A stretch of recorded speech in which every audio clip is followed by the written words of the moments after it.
that's going to be Mr. Buchanan, and he is donating his time today. He's running a little late, but he will be here.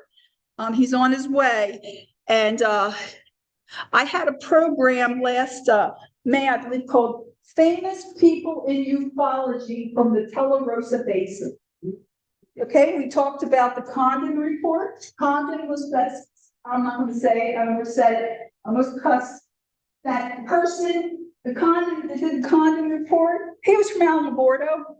He was from Alamogordo. The alien hunter, he is from Alamogordo. Yes, Daryl Sims. Thank you for giving me that.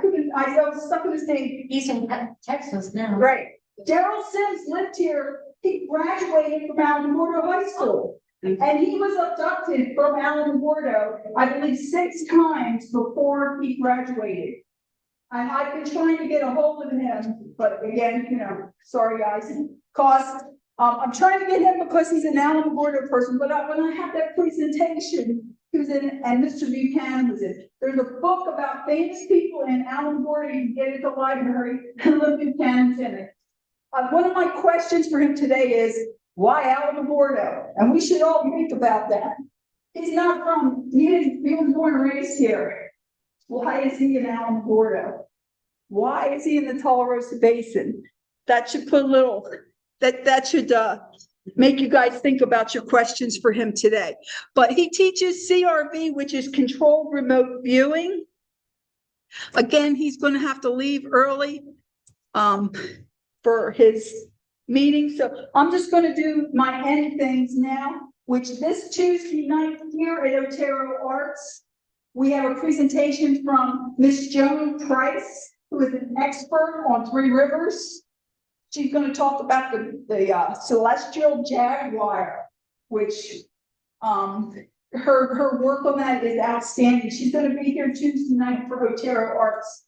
I believe it starts at 6:30. It's free. You can come on in and see it. The Coronado Research Institute. Coronado's having a meeting in El Paso today, because sometimes they attend our meetings here too. So we kind of go back and forth with them as much we can. And also at the Space Museum, our Space Museum is having a program. The Astronomy League is having an event on October 25th called Wings and Water. They're going to tell us the stuff that's in the sky. Everybody's looking at Orion right now, right? We're all looking at Orion. He's out there in the sky. We're also looking for those comets that are out there. Yeah, right now, with these last couple of weeks or so, that comet Lemon is visible in the west. It's kind of low on the horizon, but it'll be coming up soon. It's got a big green tail on it, so you should be able to see it pretty easy. Last time I saw a comet with green tail, COVID hit. So I really don't want to see another damn comet with a green tail. I remember like seeing that damn green comet like in October, and then in March, everybody was sick. So it's just also that the Astronomy League, they have a class, I think it's Thursday evenings up at the Tomball. That's the theater that's in front of it. Also, you know, our friends at Albuquerque UFOs, they are having a program on November 8th featuring Robert Standing Angle Marshall. It's about his life and his military career, UFOs in Area 51. It's going to be at the International District Library on Central Avenue in Albuquerque. And also they have their alien cafe get-togethers at La La Coffee. They stole that idea from me. I was up at Mad Coffee, but it works because we all get to drink coffee and talk shit about stuff about it. Yeah. Further ado, Mr. Buchanan is here. Hey. Thank you so much. Thank you guys for your patience. I told you he'd be here. I wasn't talking crap. He was really here.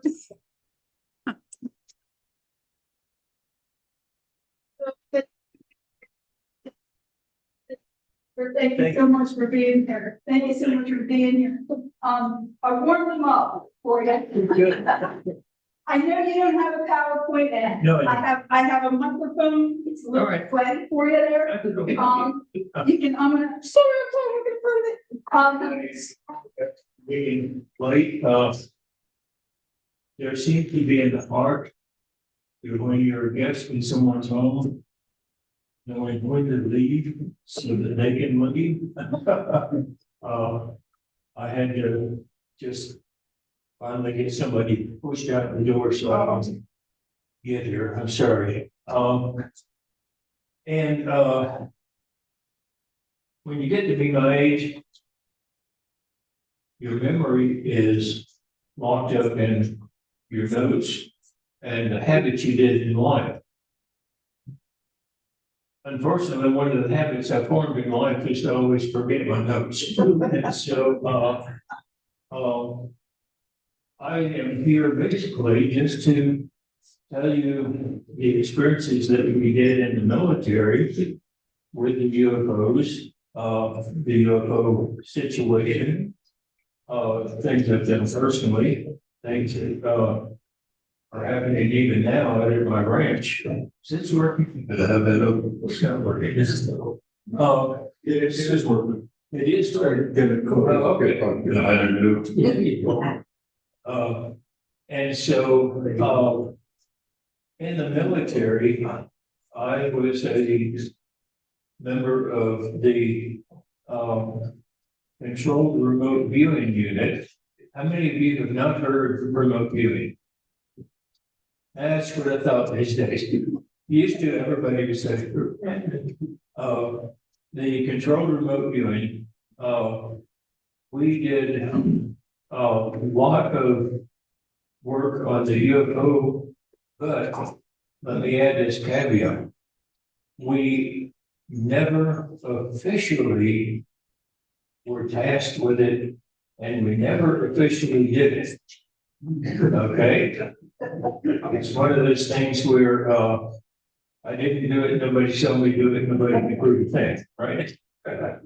And so we had a lot of work studying the UFO bases that are here on the planet, especially the four. One in Mount Zeal in northern Australia, one in Mount Hayes in Alaska, one up in the Pyrenees Mountains, and one in Zimbabwe. And we kept track of those, pretty much what they were doing, what they weren't doing, how they were doing it, and so on. You know, who was there, who wasn't there. And so I can answer questions on those because that was never classified. So out at the ranch I have now outside of Tularosa, we were out there the other night with the International Remote Viewers Group, and the UFOs appeared, and they were out there taking pictures of them and all that. Around here, how many of you have seen UFOs around here? That's what people tell me, you know, I don't believe in UFOs. I've never seen any. And I say, well, how often do you go out at night and watch the sky? Oh, I don't do that. Well, duh. Of course, you're not going to see them. But they're here. I think everybody knows they're here. And what they're here for is a thing where you have to understand it's not us and them. Okay. A good friend of mine is, or was, he's retired now, was the go-between between one of the groups of UFOs and humans doing technology transfer. And he was the first to tell me there's not us and them. It's us and them. They're all here for different reasons. And I think what would be most interesting at this point because I have a lot of things that I can talk about. What do you want to know? Okay, I'll shoot up a question. We got remote viewing, you have other senses. Ever make a lateral move into remote use of other senses than sight? I'll say it again. Did you ever make a lateral move into other senses than just viewing, hearing, tasting, touching, all that type of thing? Oh, yeah. Yeah, what about that? Did we make a lateral move into other senses besides just viewing? We made contact. Not only mental contact, but there has been that physical contact. Now, that was not our unit, our military unit. I had other jobs before going into the remote viewing unit, and several times that, well, it was actually physical contact, but not contact, but physical meeting with them. And those were here working, working with us, and some of the things we were doing. But as far as the remote viewing unit, no, all we ever had was mental contact, but we had close mental contact. Part of the remote viewing unit that's not talked about to the public is our work in actual mental telepathy. And we established that quite often, yeah.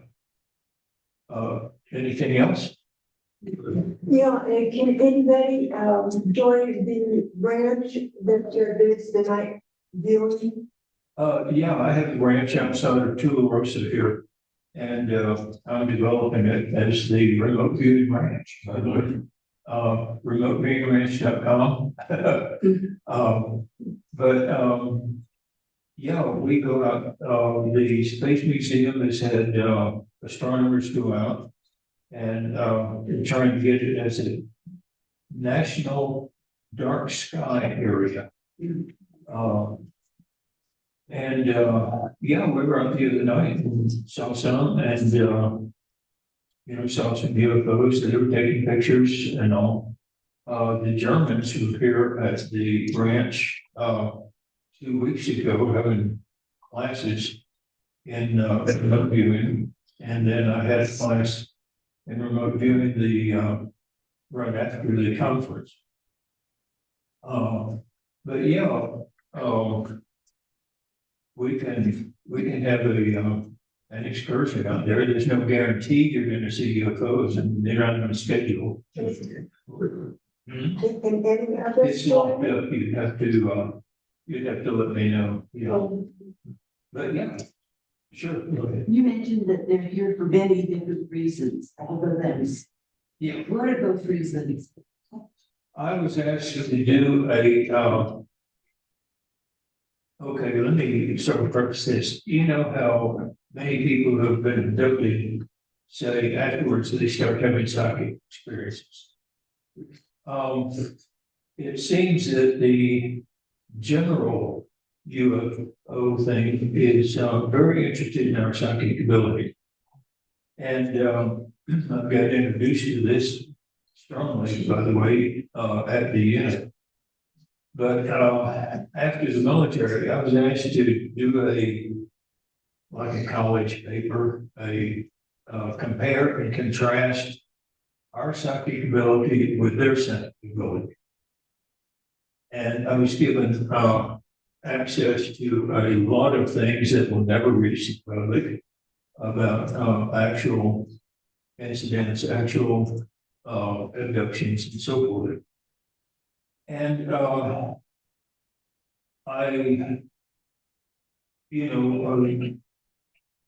looked at these hundreds of papers and reports and all that, and really couldn't make that much sense out of it. And then one of them that I saw sort of made everything coalesce together. There were these three guys camping by a lake, and they saw a UFO coming. And so they stood there on the lake and watched it, and the thing came over them and abducted. They were frozen and they were abducted. And, everything that I had read into that sort of coalesced. And I understood those ETs had much more psychic ability than humans. They didn't have any range. They had to be right over them. Oh, thank you. They had to be right over them in order to get them. And our psychic ability, we can see across time and space, like looking across the room, if we're training. And so I went back through all the records, and the report I finally gave was that you can divide all of the thems and thems and thems psychically, or psychic ability into 4 groups. You have our enemies and you have our friends. And in each group, you have those who are more psychic than we are, and those who are less psychic or equally psychic than we are. And I took this up to my friend here in California who's doing the technology transfer.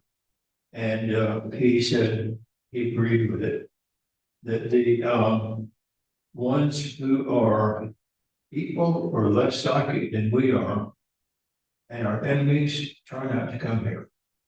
Okay? The ones who are equal or less than we are, and friends, come here for trade. And he was he was working with those.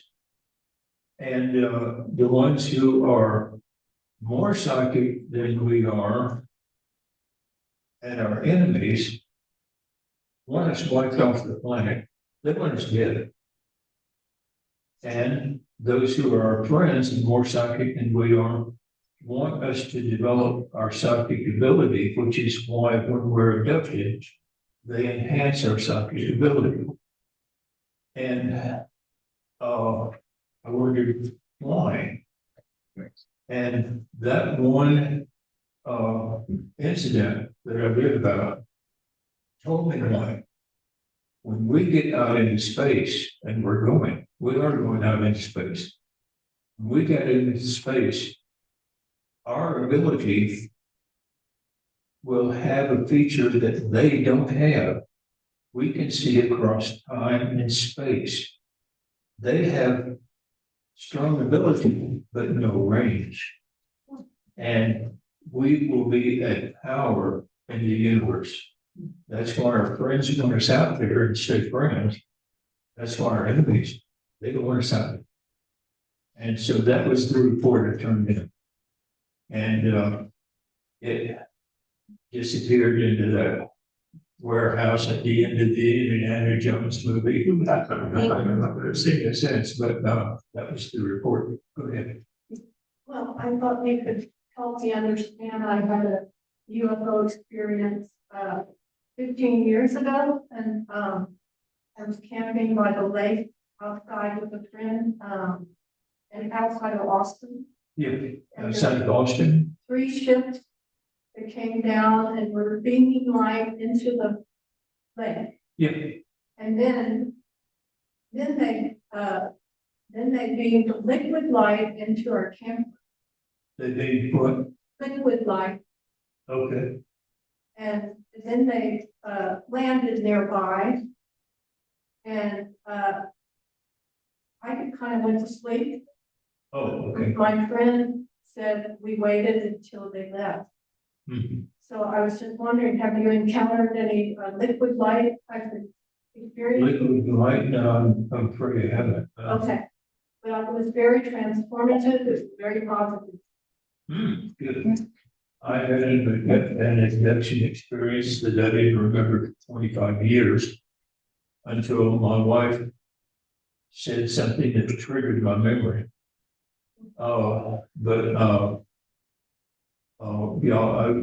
People have had experiences. I think more people have had abduction experiences than you ever could write. I was Methodist preacher and was, moving from one church to another. Methodist moved the preachers every year, and, my family had already moved. I had cleaned out the house and had everything in the U-Haul, but it was at nighttime and I was tired. So I made a pallet on the living room floor and laid down, and I heard something land in the backyard. Now, the parsonage at that time was over a quarter mile away from the road, and a small country church. And so I was gonna get up and go see what it was, and I couldn't move, I was frozen. And I heard somebody come around the house, outside, and then the next thing I knew, I was sitting in a row of people. And they were all just frozen, I woke up. And so anytime I fly, I always get a window seat. And so I was sitting there and there were 2 empty seats beside me and then a window. And this humongous guy came in, pale white skin, and looked like Arnold Schwarzenegger or something, muscled up. And he came in and I said, "Excuse me, can I sit by the window?" And he got this look of fear on his face and turned around and ran out of the room. And a few minutes later, a little gray and 3 of these big guys came in. The big guys were hiding behind trying to hide behind the little gray. And the gray tried to put me back to sleep and all this, and I kept waking up. So finally, he took me in to where he could watch me, and he was the pilot. And this is all in Jim Marr's Lyn Buchanan book, by the way, if you've read that. So he was the pilot, and I kneeled down beside him. And with me kneeling down and him standing there, we were eye to eye. And he was very free with information and all that. And anyway, some other things happened in that I can talk about later. But when I got back onto the ship, I said, "I would like to remember this." And he said, "What do you want?" And the next morning I got up and I threw the pallet into the U-Haul, and I thought, I've forgotten something. Couldn't figure out what it was, so I drove off. And from then on, over the next 25 years, it got to be ridiculously strong.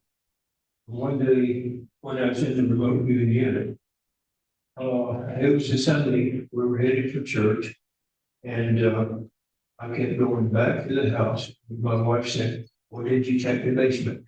"Yes, I checked the basement." "Did you check the kitchen?" "Yeah, that's it." "Did you check the lunch?" "Did you check the backyard?" And when she said that, it all came back. And I mean, it hit me like a ton of bricks. I didn't believe it. And I thought, this is some kind of false memory or something. So the next Monday, I took it to the remote viewing unit and we did the numbers. We never told them what they were viewing. And they found the same thing. And so I still didn't believe it. I thought, well, this is mental telepathy. They're just picking up on what one of them, however, told me, and the following week I was up at the Defense Intelligence Agency and headed up to the director's office, and sure enough, the 2 in black. I got into the hallway, pointed into the room, and so I went in, sat down, and the way they do Men in Black, you've heard your aliens, never aliens, okay? With them, a unit will want an interrogation done, And so a person from the unit hires a professional interrogator. And the interrogator sits there with a set of questions to ask you, while the person from the unit who wants the answer sits over to the side quietly. So anyway, this interrogator was asking me about the UFOs, and I thought, great, they want to see if somebody with my security clearance is gone bonkers. And but he kept asking about the control panel. And the ET had shown me how to use the control panel. And so all the questions were about that. What he'll do is he has about 20 questions, he'll ask them randomly in different ways to see if you trip yourself up. So about the third time he asked about this one, I said, no, here's how it works, and showed him. And the guy over at the side is never supposed to say anything or do anything, and he's supposed to stay quiet. And he slapped his leg and he said, so that's it. And I realized he's got one and doesn't know how to fly it. And I looked at the interrogator and read, and when I did, they are trained, they never respond to anything. His ears just turned deep red, and within 20 seconds, they were up and gone out of the room. I was sitting there by myself. And I thought, maybe it did happen, but I don't know. You know, about a year later, I was out on a mission and met this old buddy that I used to know in the Army. I said, what you doing out here? He said, I can't tell you. What are you doing out here? I said, I can't tell you. So he said, well, what's your security clearance? And I told him. He said, well, maybe I can tell you. And they checked, and he took me to a hangar where many collisions are happened, and they have all that junk all over the place, and they go through them. And we were walking around through there, and he was explaining how they put the planes together to find out what happened and all that. And here was a pile of junk, and there was one of the control panels. And I said, that's out of the UFO. And in that hangar, it just echoed. And this captain came rushing out of an office, grabbed me and gave me the bums rush out of there with threats of ever saying anything about it, you know. And at that point, I realized I'm there, baby. And you know, so what do I do about that? Well, nothing. That was what 27 years ago, and so that's it. Yeah. Have you undergone hypnotic regression to try to explore things more? And yes, there was a part of the abduction that I could not remember, even though it came back. And I found a hypnotherapist who I knew did not believe in UFOs. I wanted that. And he took me through it. And this was also in Jim Larson's book. What I found was at the abduction, when they took us off the ship, they took people, we lined up, and there was this path that wanted to go to some kind of a pavilion type thing. And we were walking up there. The pilot grabbed me by the arm and said, you don't want to go up there. So he and I sat down on the side of the hill, and we talked, and he got up and said, there's somebody you need to talk to. And he went and got this other gray. And on the ship, he had me put up my hand. I said, can I try to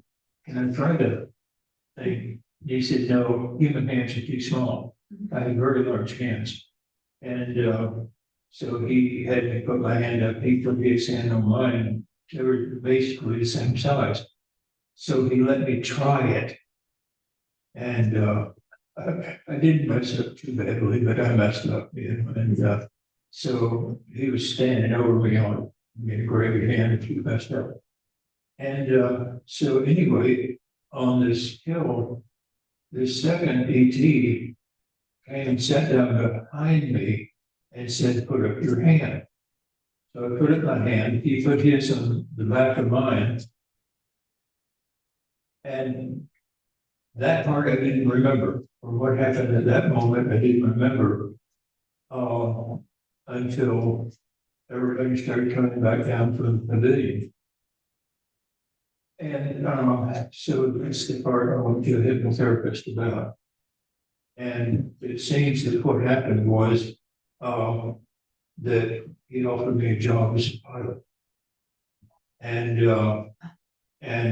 that I had said, I'll go get my family, and, and he said, you can't get your family, you have to come. And I said, then I'm like, oh. And it was that simple. And, that I had to get through hypnotherapy. Can I ask my question? Yes. Let me ask my question. I wrote it down, because I forget stuff, you guys know that. Yeah. Okay, sir. So you said that Ingo Swan had a method of remote viewing where, your target didn't know you were remote viewing, but you had instances where you were remote viewing and they didn't see you were there. The only time that, I have been detected was twice. Well, by the ETs. And, there was one time when a Chinese, remote viewer caught me. Yeah. But, I was out of structure, so I wasn't doing it correctly. But the English one technique, there's no protection from it, and, you'll never know you will be. So if anybody says, I leave remote viewed, not a zero beer, it's not an English one person doing it. Because, So my question is, did anyone ever, as you were, when you were working at Fort Meade or in your civilian life, did you ever notice while you were working that you were being remote viewed by someone? oh yeah. Oh, so yeah. One day, I was hurting, my joints were hurting, and stiff and all that. And, my son, from San Antonio, and he said, Dad, are you being attacked psychically? And I said, I don't think so. Why do you ask? He said, well, my joints are hurting and I'm sick and all that. And I said, well, if I'm being psychically attacked, why would you hurt? He said, well, don't you target people by name? I said, yeah. He said, Dad, we have the same name. He said, at that moment, I said, you don't mess with my family. And, so I sat down and started doing the, target to find out who it was. Found out, and, she wound up in the hospital that night. She tried it again about a month later and wound up in the hospital again. She tried it then on someone of my students. They told me about it and she wound up in the hospital again. She hasn't done it again. So, good. Could you talk a little bit about some of the groups that you're aware of, the ET groups that they're interacting with, and or describe them, and what kind of a relationship the government has with them in terms of either trade or what's going on with that? Okay. One time before the remote viewing unit, I was programming computers when the desktop computers first came to the military development. And there were a lot of black units that needed special programming, but nobody had the clearance. I mean, even though the black unit was there, so I got called. And one time I was walking into this place and walking through this rows of intercept equipment and looked over, and here was one of the insectoids sitting at one of the positions, working right alongside humans. And by that time, I always told them, look, I don't want to know anything that I'm going to be responsible for. Okay.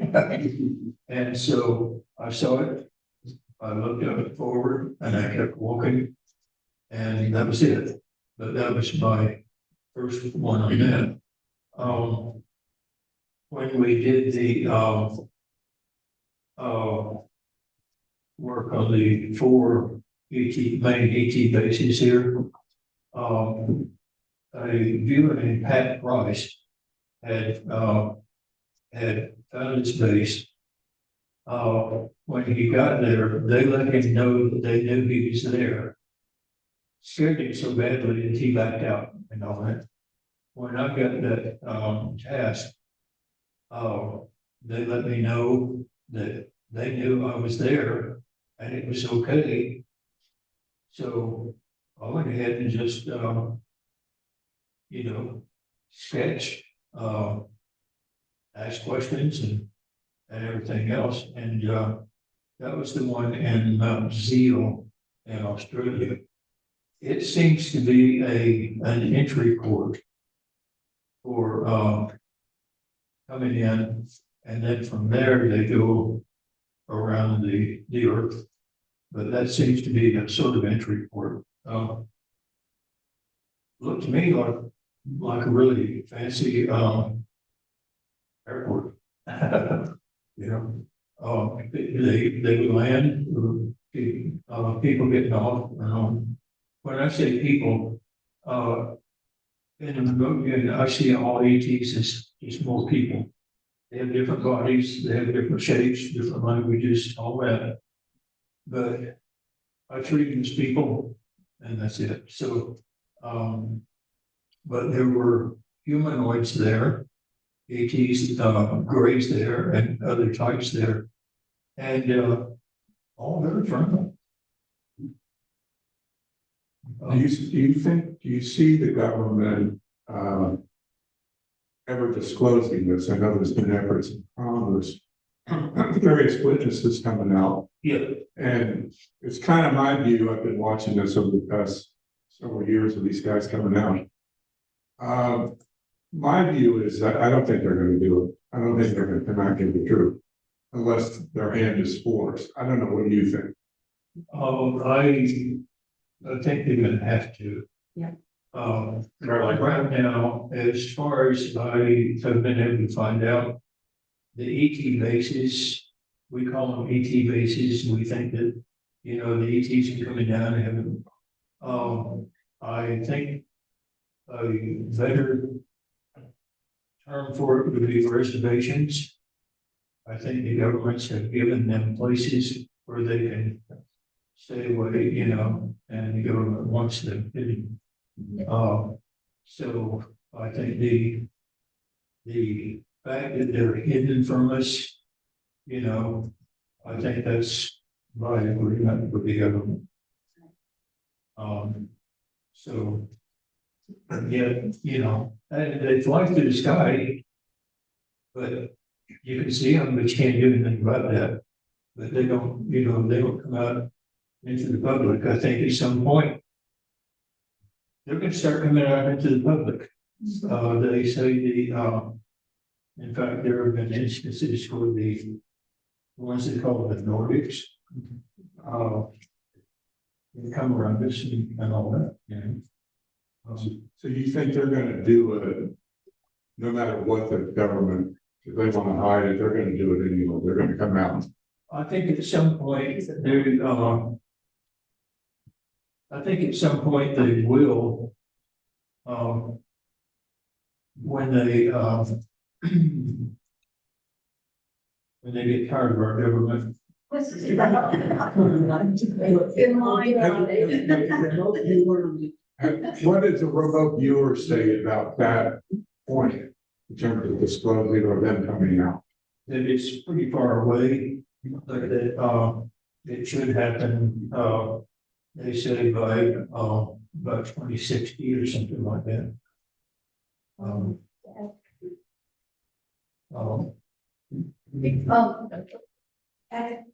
with all the encounters that people have had and more and more coming to light. Yeah. Do you think that that we have actually found evidence of life forms on other planets that we just have not recognized as life forms due to our in the box thinking and self-centeredness as humans? One way to answer that. Well, duh. Yeah, and, Yeah. we have done a lot of studies, not just on the ETs that are on the planet here, but, on other planets and such a thing, yeah. And found them and, have some proof of it too. I'm sorry, go ahead. If a person is visited, is there a smell, an essence, an odor from these beings? I'm having a hard time hearing each other. He wants to know when you're in their presence, is there a smell or an odor? You would know you were in the presence of an ET. Yeah. Yeah. I never noticed that. No. I've had other physical contact, I've never noticed. And is there any connection with this and our pyramids that we have all over the world? Is there any connection between ETs and our pyramids? The pyramids? I have no idea. I really don't know. I think we had advanced cultures before our history.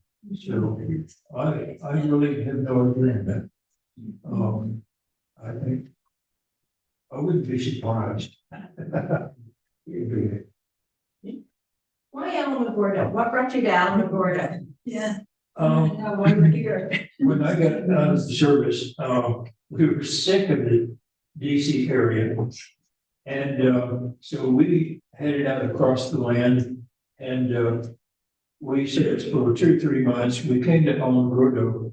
I had always wanted to retire in Clycroft.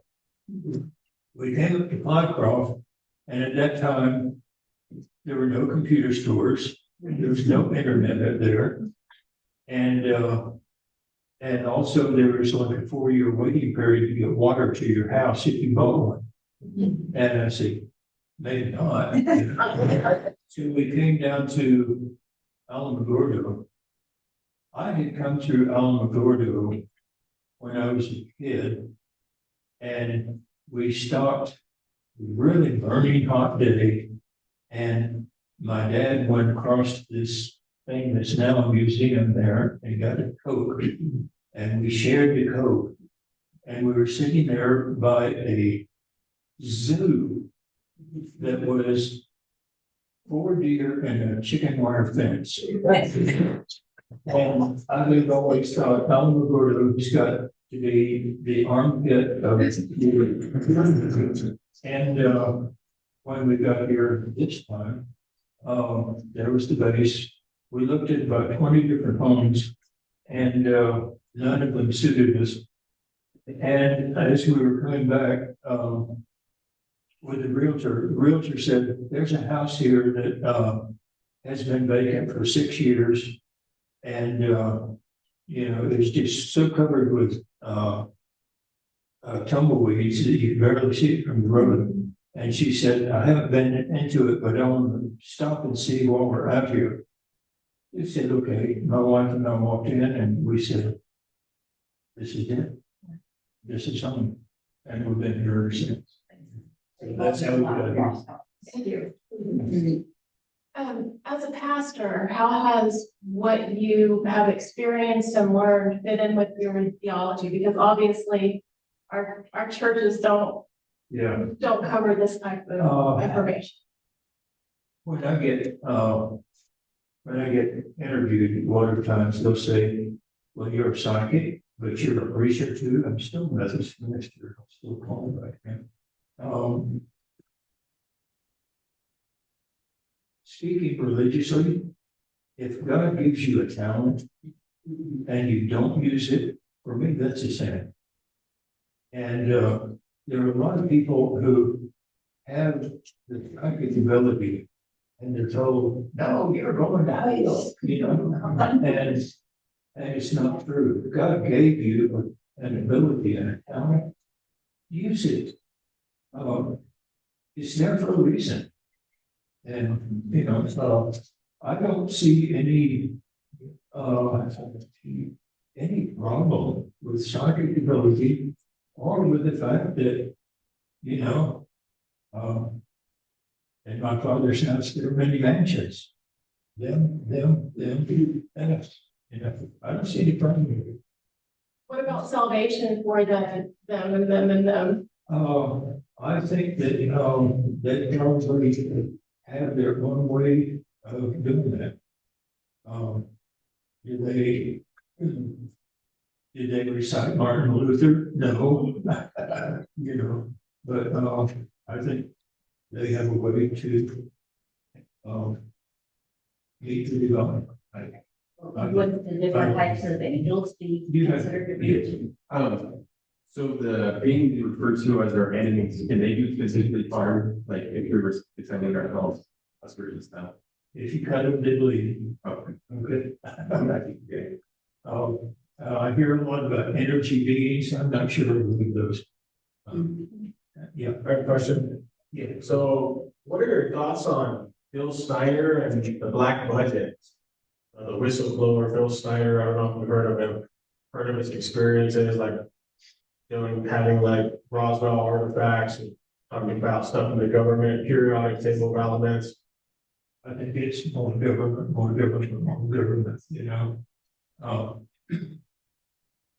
Personally, I think the word government is a four-letter word.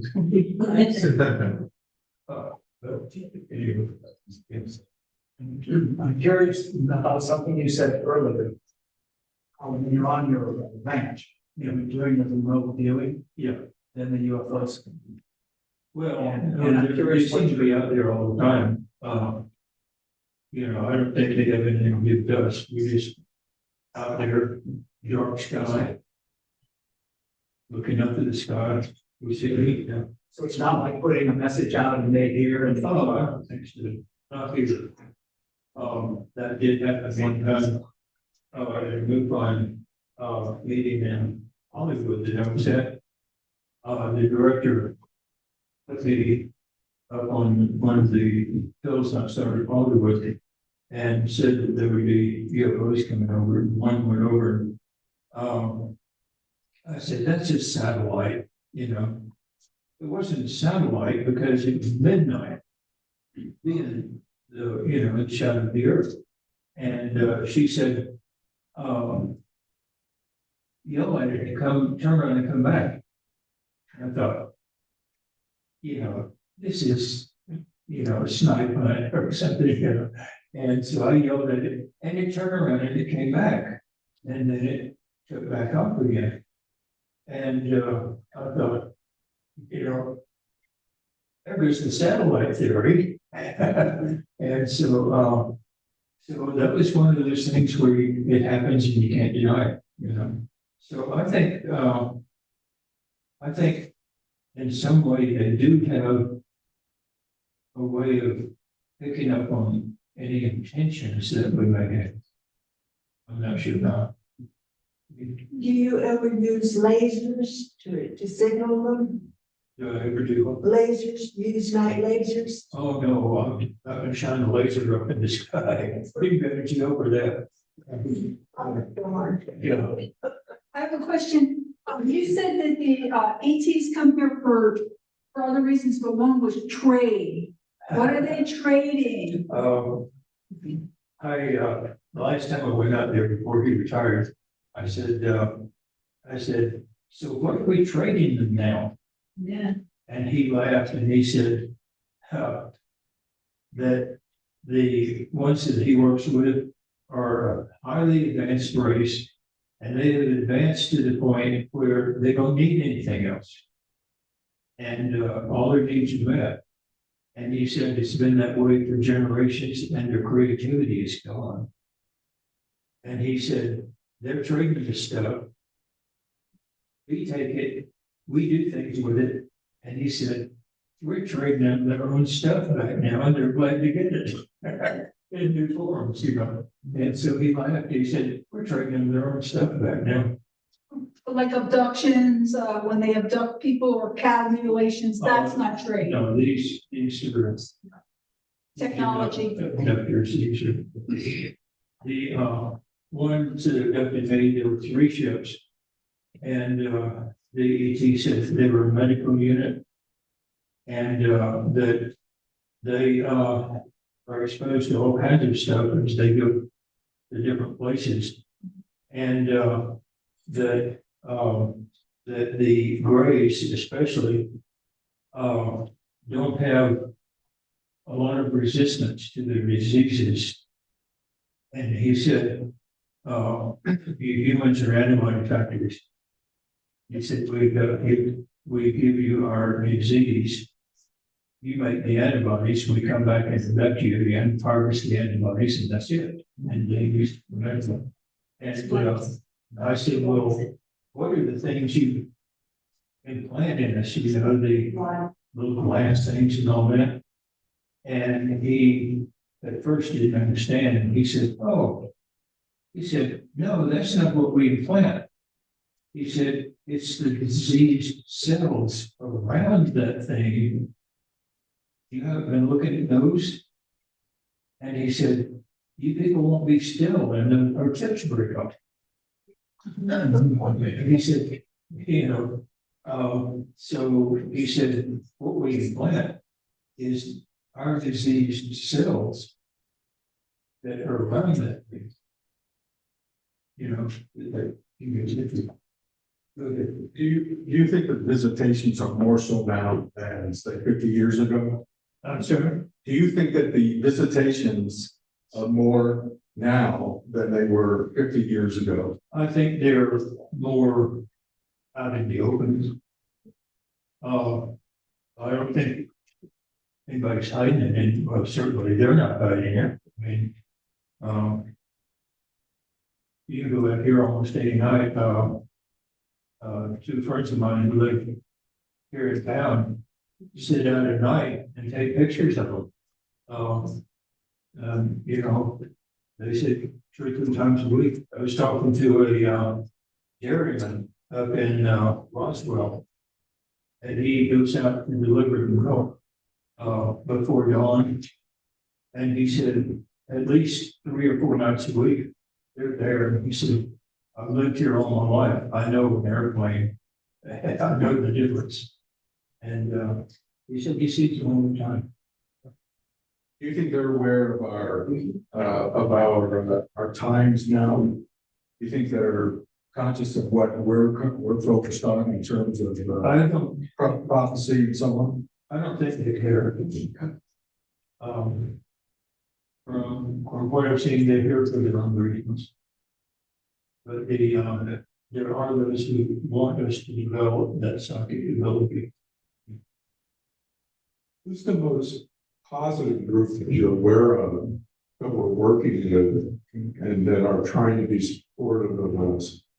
And are they working with us to advance our psychic abilities? And also, I don't know their origin or where they're from or anything like that, but in terms of the group, would it be the Nordics or the what?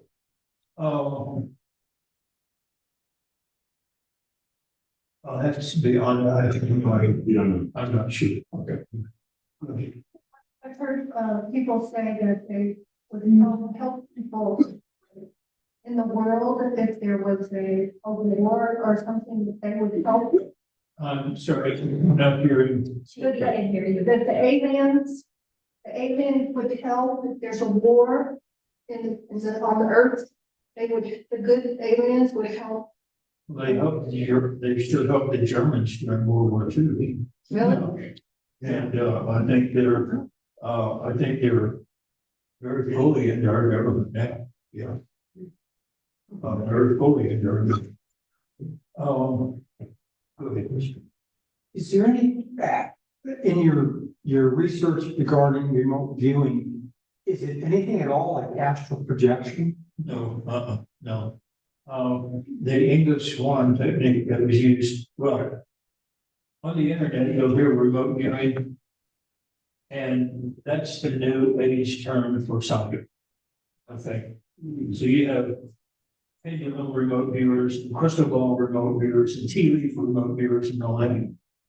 It's the new age term for soccer.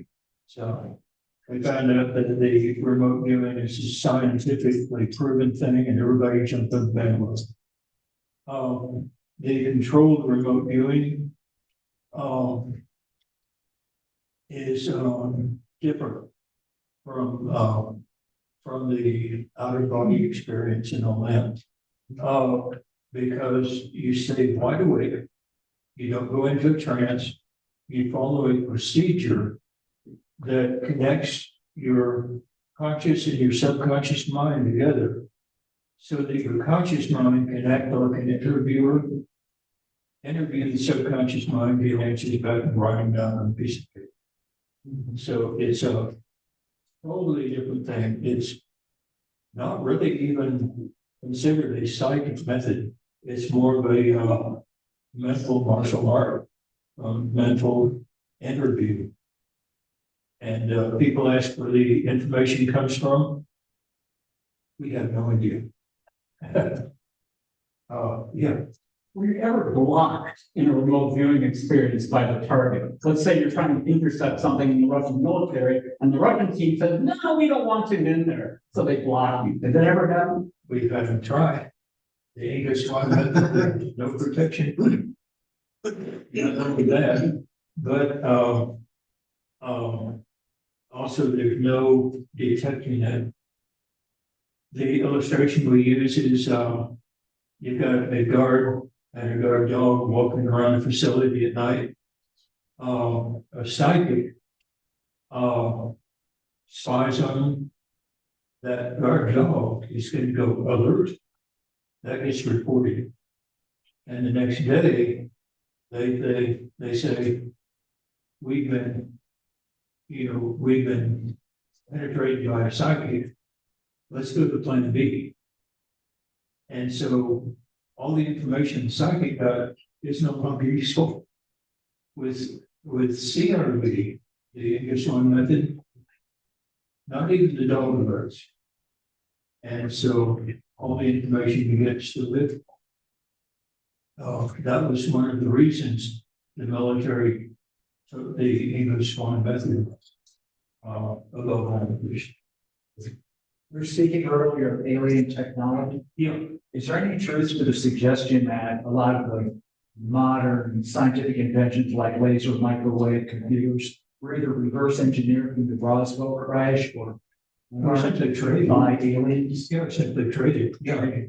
I was up there on and my friend would say, Lyn, you got to see the new toys. And he had some new toys all the way through. There were new toys.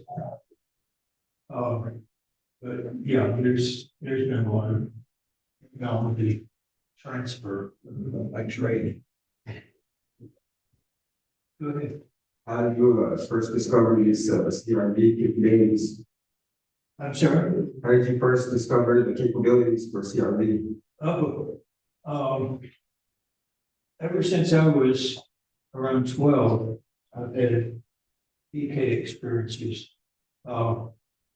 You've heard of poltergeist children? Children where they get upset and things fall off shelves and things like this. That's very common, actually. But parents get their kids out of their ridicule about it or something. And I was one of those. My mother encouraged it, and I developed it.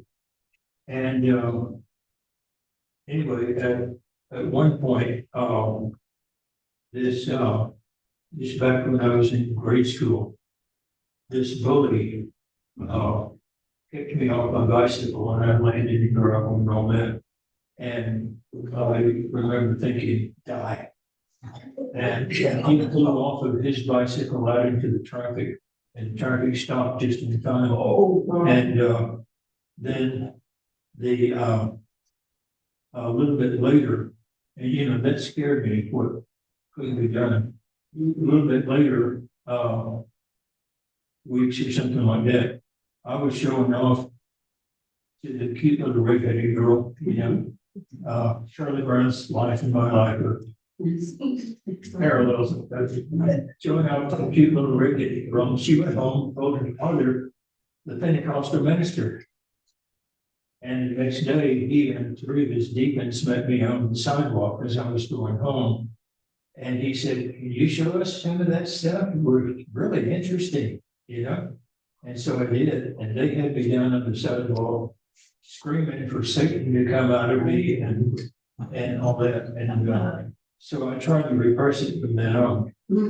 But one day in Germany, at a fuel station in Germany, I had been selected over another sergeant to write a program that would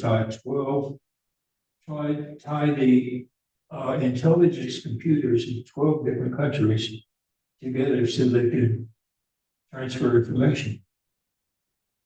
It took me about 9 months, and I wrote the program. The day I was to show it, I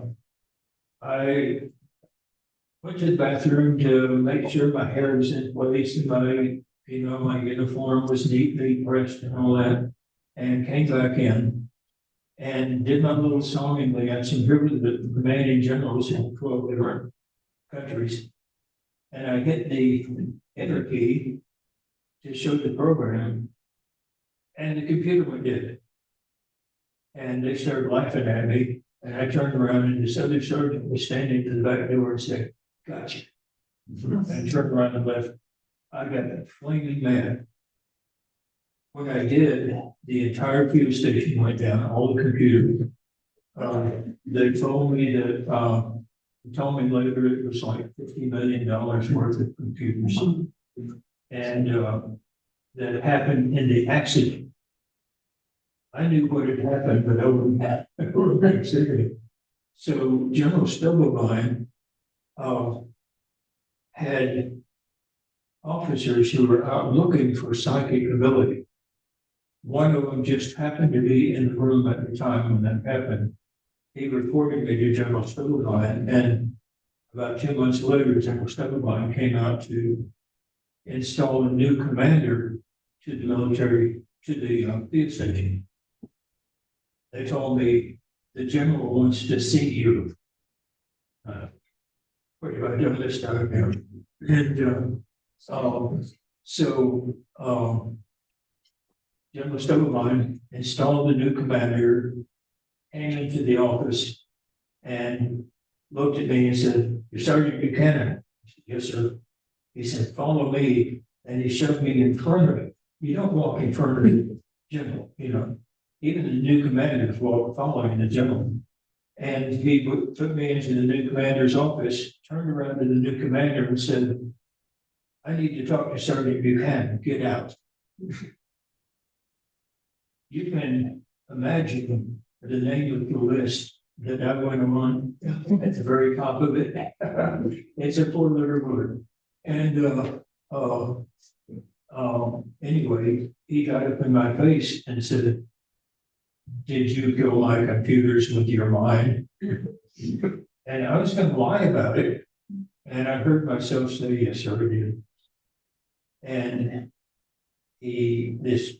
have you ever seen the movie The Ministry of Goats? Yes. The grin that came across General Hatboot's face in the movie is exactly the grin that came across General Stubblebine's. And he said, "Far effing out have I ever got a job for you." He took me to DC to form a unit that would destroy enemy computers with the final goal of learning to control enemy computers so that we could mess up their data and make the rest of us drop into the sea and all that. And And Congress said, no. Congress had been caught in the sixties doing mind control experiments in the US. And they said, no, they wouldn't fund it. So General Silverline took me out to Fort Meade and basically said, here's your problem now, you know, and stuck me into the remote viewing unit. That's how I got me. They trained me. And they just like that. Can I ask a question, another question? You had said that, I heard you in the podcast, but you had said that in your unit at Fort Meade, you were not allowed to control remote view US citizens. No. That was, Yeah, you were not allowed to do US remote citizens. view, yes. US citizens. Okay, when you went to civilian work as a contractor, did you have the same rule? I didn't have the same rule, but I still honor it. You still honor it? Yeah, Okay. yeah. I believe in that, you know. Oh, now, there we had to have congressional approval, but now if it's for the police or something like that, yeah, I'll go ahead and do it. Yeah, I mean, do that. You find lost people, Yeah. lost children. Can Yeah. you tell them more about that program that you do? I think it's really, Yeah, it's really outstanding. I'm afraid. Yeah. Let's see, sir. Is there any way to turn up the volume? Yeah. It's up as loud as it can. Sorry. I'm sorry. Yeah. We are standing here. Yeah, you okay? You need anything? I'm sure we can. Can we hold microphone? No, Let me hold the microphone. There you go. and you hold it. Can you hold this? Then, Okay. I'm sorry. Ah. Oh, thanks. Yeah. I'm You sorry. good? Yeah. Never get old. I'll tell you. On that, sir. Where it was. So what were we talking about? Oh, I think Lots of children. Tell us about you finding lost children. That program he does, he donates his Yeah. time and does that. We started working with the police with the assigned witness program. I was talking to a detective one day and he was, you know, asking questions back and forth and on. And finally I said, well, what is it you actually need to solve your case? And he said, we need a witness. And I said, I can assign one. And all of a sudden he said, oh, that's what you can do. And so I started the assigned witness program where we have remote viewers view the crime and report it, report the people doing it and report, you know, describe the people doing it and all that. And that helps detectives in their job solve a case. So people ask us, how many people have you brought home? None. We have provided the information that has brought home a lot of children. We've provided the information that has, you know, put a lot of criminals in jail. How many have we put in jail? None. We provide the information. Yeah. Well, I was wondering, I have two questions. One on your story that you just told is testimony of a remote viewer ever been accepted as legitimate testimony in a court of law? We turn everything, has it been accepted in court? We turn it into the detective in charge of the case. We quite often turn it in on anonymous witness reports. We don't want to take credit for it. We just want criminals off the street and the case brought home. And the thing is that we haven't so far had a detective who has used it openly in a case. Now, there was there's an FBI agent that was killed about 8 years ago. And the circumstances around it were never really solved. So the FBI asked for, you know, and so there was $1 million reward. Okay. And, we provided the information and, never heard back. And there was a article that came out in the, Washington State, Seattle newspaper that, one of their agents had figured it out. And they solved the case, and it was exactly what we told. We didn't get $1 million, And then the second question, I just want to be clear, does remote viewing enable you to communicate telepathically, psychically with ETs, with aliens? And if so, what are the limitations on your ability to do that? So far, I haven't found any limitations on it, but I will tell you that what we teach is the basic form of remote viewing to the public, and teaching you how to describe locations you've never been to, and so on. Then we have the intermediate course, which lets you get higher degrees of details. We have the advanced course that then gets you into the telepathy.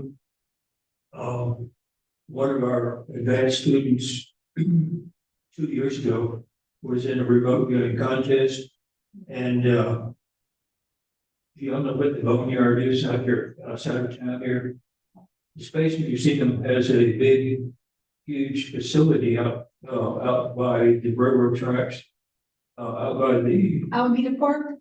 yeah. Yeah, next to Alameda Park, if you've ever been in Alameda Park, there's a big building there, with rockets and stuff. Oh, yeah. It's a big- And that's what the Space Museum gives space junk in, fixes it up, and then sends it out to museums around the country.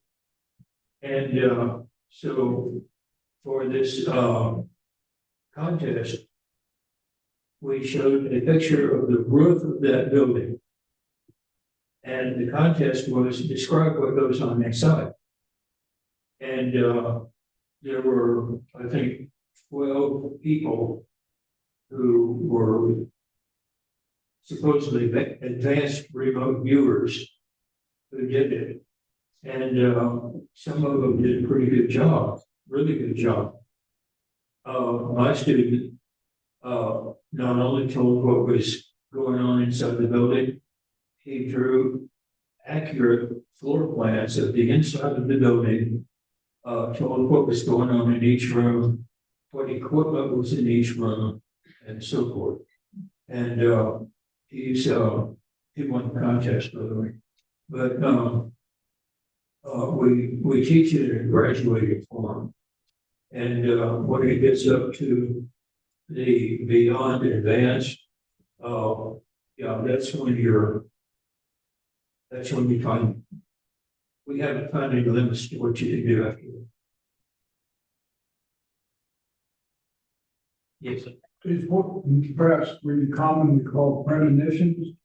Is there any sort of connection with what we're talking about? Premonitions, yeah, we do future viewing. One of the things you have to understand is the past is past, okay? And you do that, it's concrete, and you can do it. The future can be changed.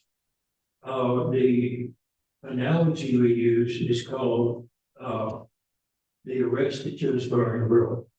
Okay. The police call and they say, we want to know where the criminal is going to be at 9 o'clock tonight. So you do your magical section and your remote viewing and all that, and you say, at 9 tonight, he'll be eating dinner at Joe's Bar and Grill.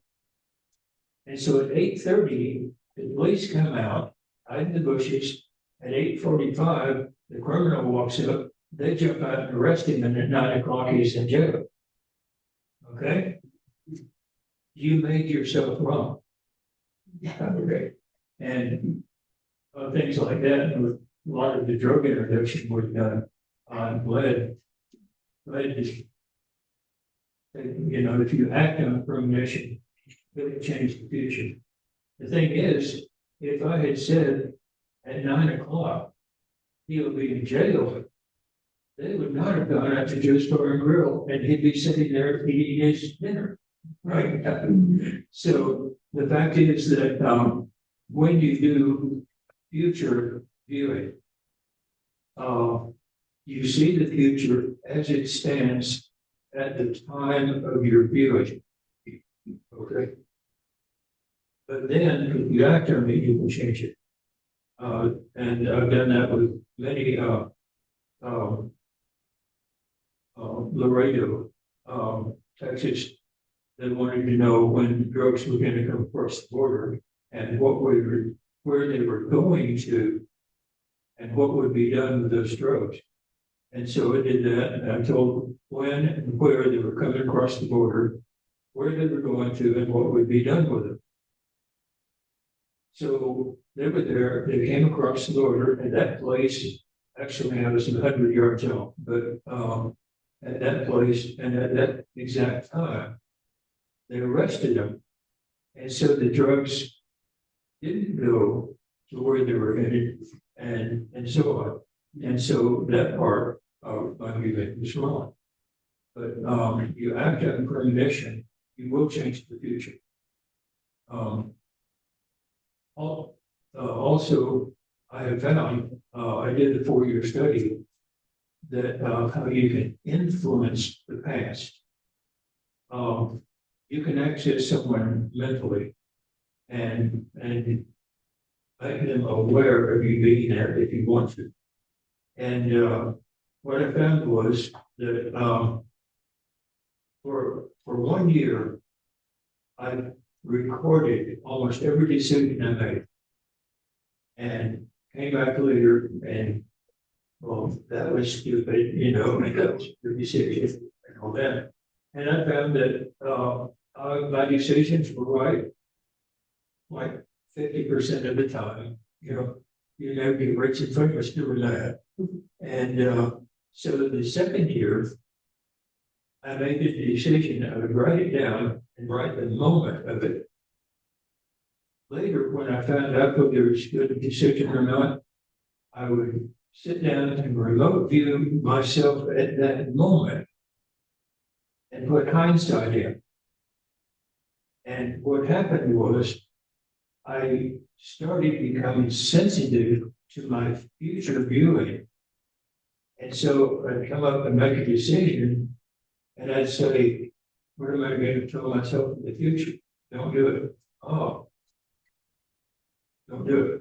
And when we moved here, we were going to get a house up in Ruidoso. And it was what we'd been looking for. And I started to sign the paper, and I said, turned around to my wife and I said, now that we know what we're looking for, why don't we keep looking? And she had learned by then, yeah, let's do that. And we came down here, and this is our forever home. Okay. I'm so glad we didn't do it. But when I got here, we found this house. I looked in my notepad, sat down, and did a session for that moment in Ruidoso when I was about to sign. I said, don't do that. And I was able to pick it up. So you can influence the past. Once the past is done, you can't change it. But you can add hindsight into your own past and start making decisions. And at the end of 2 years of that, I found out that the decisions I made were around 90% correct. And so life became better. So I'm saying he had a question in the back. These viewings, are they the dream planning part of this? No, why would it is okay. Yeah, so I have something similar to what he said, a little bit different. Is it possible you could access remote viewing through self-hypnosis? No, well, remote viewing, yes. And like he was asking about the dream state, you know, the much remote viewing is done dream state and usually the dream state and all that. That's a remote viewing. That is not controlled remote viewing as we learned in the military. That's the big difference. The, I guess mine was more like a premonition. Like, for example, yeah, like I have a dream about a place, part of the country I've never been to. oh yeah, And then I visited that place, down to the details I remember my dreams. oh yeah, I've gone to the paddle boats and the harbor or the hill across the harbor. And it was, yeah. Or you lived there before. Now, when people start with remote, the controlled remote viewing, they start almost without exception, they start saying, hey, I'm getting prophetic dreams, I'm getting hunches and, you know, and all that. When you make that connection between your conscious and subconscious mind, and you give your subconscious, which is your inner child, rights and responsibilities, sometimes you can't shut it up. You know, and it comes out in dreams and it'll come out in your waking state too. So Several years ago, I read something about Pat Price. You you said you knew Pat Price? Price. You knew Pat Price? I never met him, but I read some things. Oh, yeah, okay. And he was, from what I read, he's a pretty gifted guy. Extremely gifted. And I read that he had used some underground, some facility Yeah, in Maryland. And he was to the detail where he was going into the drawers and certain paperwork. So, and I also read that what happened to him, was he murdered or as a result of that, or what? Pat Price, was a police officer in San Francisco. Yeah. And, extremely talented, Yeah. psychic. Yeah. And, at one point, Al Putall, friend of mine, was, having dinner with him. And, he died. And, an ambulance, unmarked ambulance came immediately. I mean, within seconds, and buried him out, and his body was never found. Wow. And so, later, the story came out, you know, that he was in his hotel room and died in his hotel room.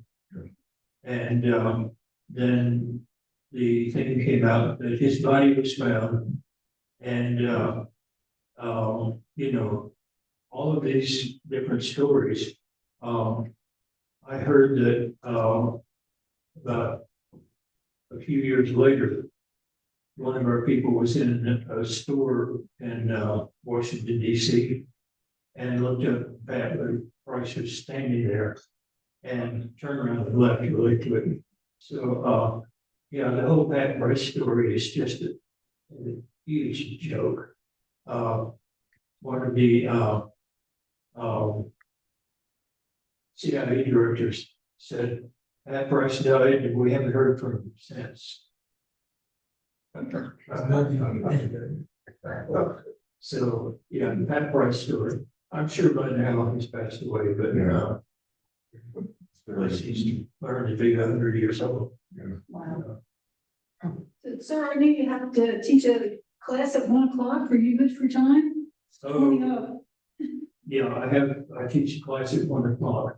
How do we get a hold of you? That's what I was gonna ask. crviewer.com. I think I put it on the handbook. Oh, good. I printed it on that one handout. I put his, if you get to his website, put his controlled remote viewing range, his CRV. I didn't put your phone number, but I did everything else in there. Then we have to phone you back. I was blind enough. Thank you, Lynn. Thank you.